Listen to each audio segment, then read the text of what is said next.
This chocolate peanut butter cake recipe is absolutely indescribable. The cake itself is super rich, deep chocolatey, and the peanut butter frosting is the perfect addition. I already have a video with this recipe here on my channel, but it's just so incredibly easy and delicious, I have to make another one. Here in this bowl, I have one 15.25 ounce box of white cake mix, and here I have one small box of instant chocolate pudding. My box is 3.9 ounces, but if yours is a little bit different, that's okay. To that, I'm going to add some unsweetened cocoa powder. Here I have half a cup, or as I measure, 40 grams of unsweetened cocoa. And what I did is I bloomed it.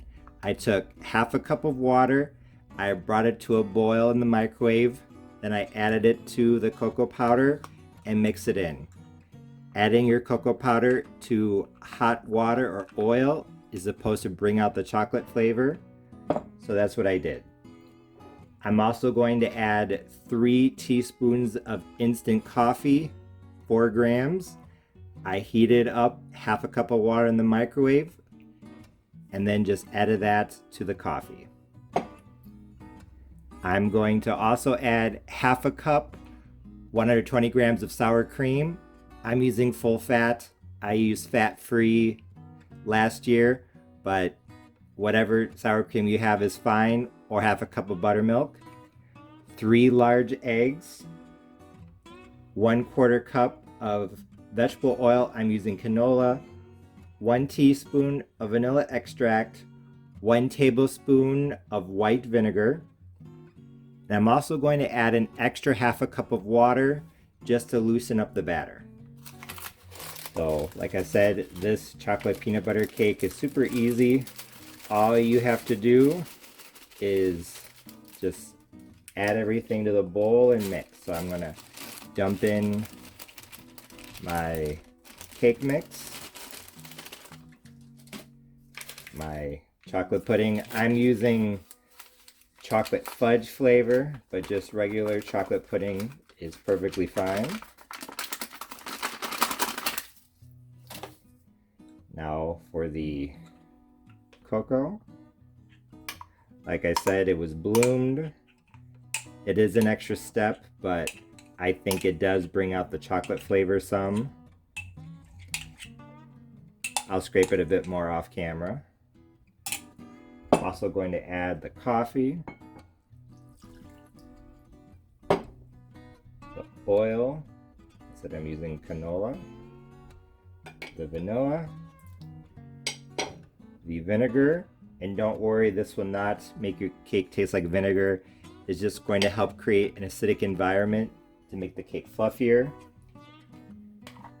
My half a cup of sour cream.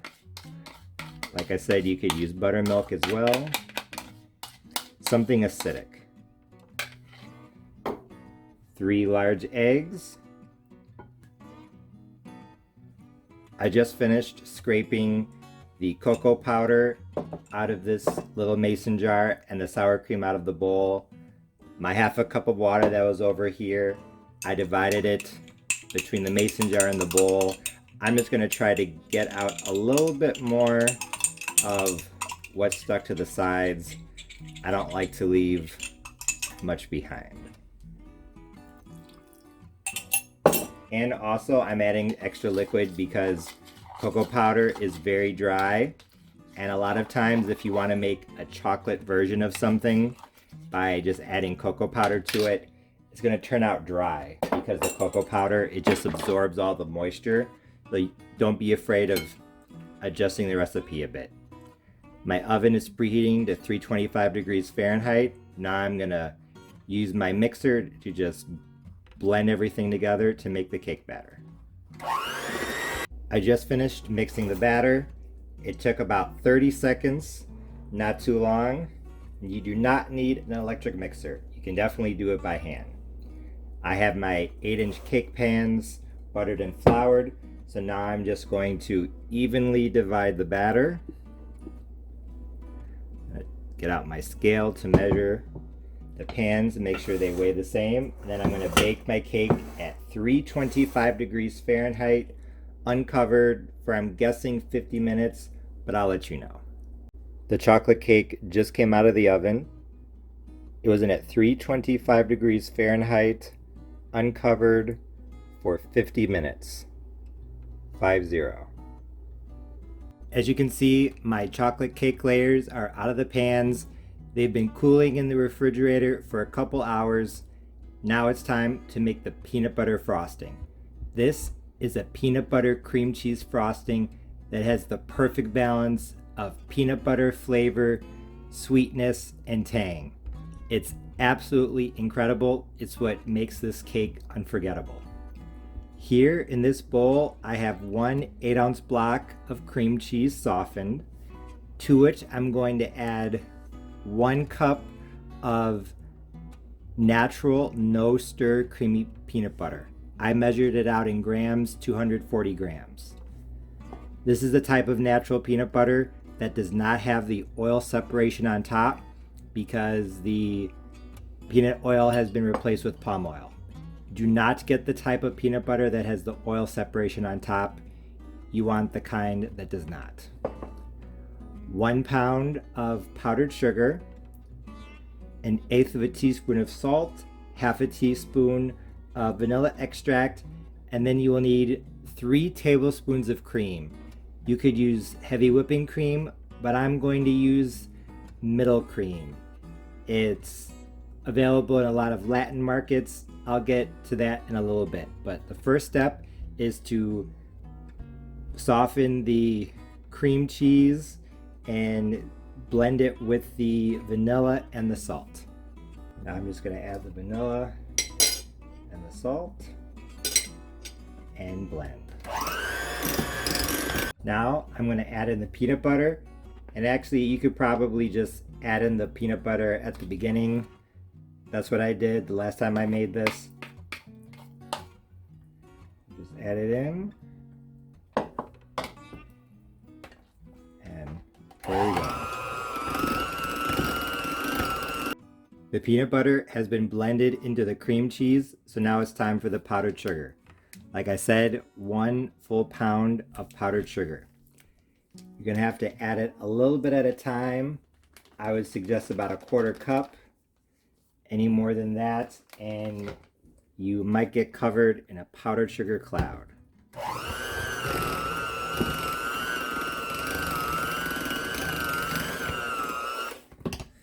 So just like that.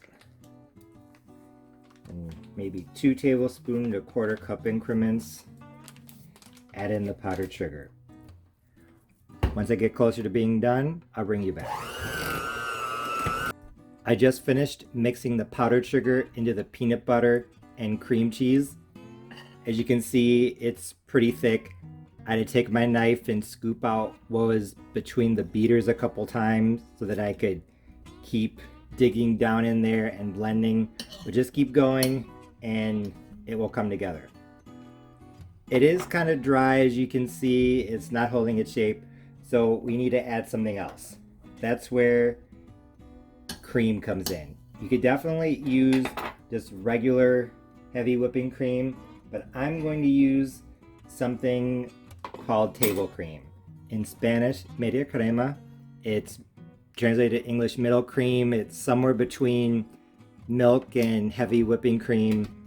I like to use this because it's not quite as rich as heavy cream, and also it's just the tradition because when I invented this recipe, I had this on hand, but I didn't have whipping cream. So I'm going to use about 3 tablespoons of this, I think. So if you are using this, before you scoop it out, just give it a quick stir. And a tablespoon at a time, just add it to your frosting.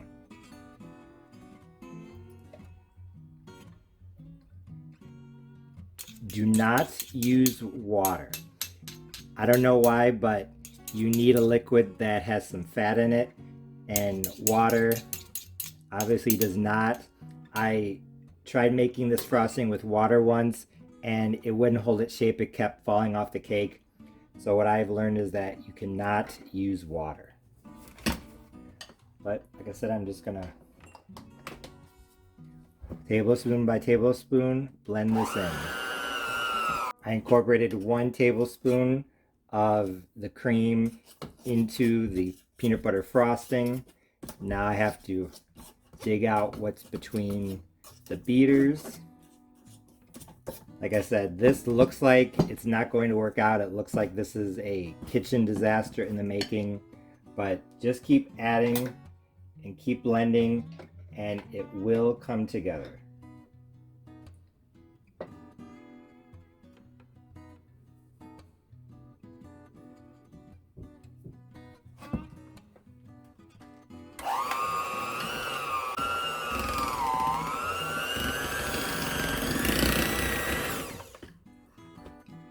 As you can see, my peanut butter cream cheese frosting is now smooth.